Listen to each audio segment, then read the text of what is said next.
Hi, this is Greg Hoffman with Roofing Contractor Marketing. I've got a very cool new thing that you might or might not know about. It's called local service ads from Google. This is pay per lead, not pay per click. Pay per click is the old model. The new model Google is going with is pay per lead, and it's through their local service ads platform that they're doing this. They just started this in Dallas last summer.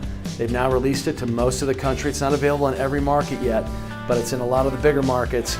It's not a super simple thing to get signed up with. We've taken a bunch of our clients through it, but the ROI on it is pretty ridiculous. We're seeing leads anywhere from 40 to 60 bucks.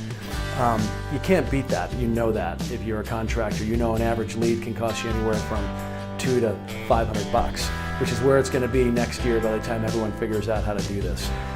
If this is something you're interested in, you should come by. We're going to be at the Storm Restoration Contractors event this weekend. It's in Fort Worth, so if you're in the Texas market, you're going to that event, stop by and we can talk about it. If you're not, give us a call at RCM.